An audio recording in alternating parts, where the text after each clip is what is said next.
Okay, guys, we're back in the patio. Okay, Brian, look. How did you come up? We were talking off camera, but oysters. I mean, everybody's familiar with shucking and sucking down some oysters. You know, we all been to Blacks in Abbeville, you know, at different places and eating raw oysters.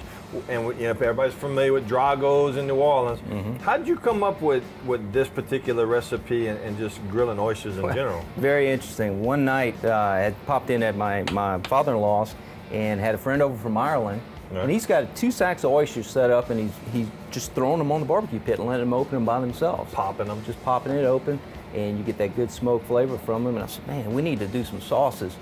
And it kind of took off from there. And an old chef friend of mine, Jude Tozan, heard of him? He says, Brian, he says, what we need to do is make this little Chardonnay cream sauce. He goes, it's simple, easy, anybody can do it. And we're going to show you how to do that today. Right. But you know, there's so many different sauces that you can put out there. There's one with spinach. Spinach is a Rockefeller. Everyone knows how to do that. Right. And then what's that other one? The Bienville. With the shrimp. Got the shrimp in it. All minced up. All minced up. And the ones you were talking about, Dragos. Yeah.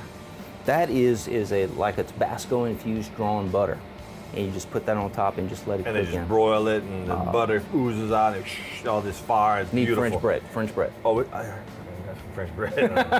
But yeah, so okay, we're gonna be doing that. So tell us a little bit about what goes in the pot to make the sauce. Well, what we put in this is we're gonna reduce some Chardonnay, and generally what I do is roughly 12 ounces of a Chardonnay, and we're gonna reduce it down to 4 ounces. And then we're gonna add a little bit of heavy whipping cream, and along with the Parmesan cheese, just a little bit. We're gonna finish it off with some more Parmesan on top, and then sprinkle with some cilantro. Okay, so dispel the rumor, because I know you've been in the restaurant business before. Explain to people how no need to freak out when you talk about alcohol, making a wine sauce, a reduced wine sauce. All the alcohol cooks out, right? All the alcohol is going to cook out. We're going to reduce it, you know, roughly, if I've got 12 ounces, I'm reducing down to 4. 3/4 of it's gone. All of the alcohol is reduced. You're just going to have a great flavor. The great flavors, yeah. So I can just see people saying, my kids can't eat that because they're going to be walking around like this. No, they'll be just fine. they'll be all right. Just fine. So, all right. So, okay, so we got the wine, we got the cream.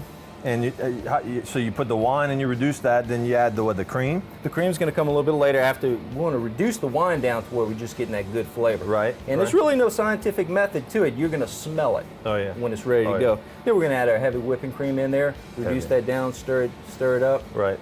And then add the cheese? We're going to add a little bit of cheese in there just to kind of whisk it in. Right. But then as we're ladling the cheese on top of the oysters as they're roasting, okay. Then we're going to add more cheese on top. Now, I know when we tailgate, you wouldn't have this real liquidy solution. You'd actually show up and it was like coagulated. You know, it was cold. And it's like, so you'd have these spoonfuls of like, almost like butter, you know, looking stuff. That's the night before. That's the night before. That's the night before. So, you know, you can do it instant on the grill and then go right to the oysters, or you can do the reduced sauce the night before, let it coagulate, and then when your guests get there, you're just taking like little frozen, not frozen, but coagulated little spoonfuls and dropping them, little morsels on each oyster. That's the beauty of this dish, is that, you know, we're all about having fun. We're all about camaraderie, getting to know people. So as I'm shucking oysters, as I'm talking to them, I don't want to have to make a sauce. I've got my sauce already made, and when we're ready to cook, we just spoon it out and we're good to go. A little bit of thought ahead of time makes the evening a little bit more enjoyable. Makes it so much more enjoyable. Okay, so why don't we go ahead and throw this to break. Y'all don't go nowhere. When we come back, we're gonna start shucking oysters. We're gonna have this, so we're gonna start making this sauce on the grill. So I think you're gonna like this. Don't go nowhere. We'll be right back.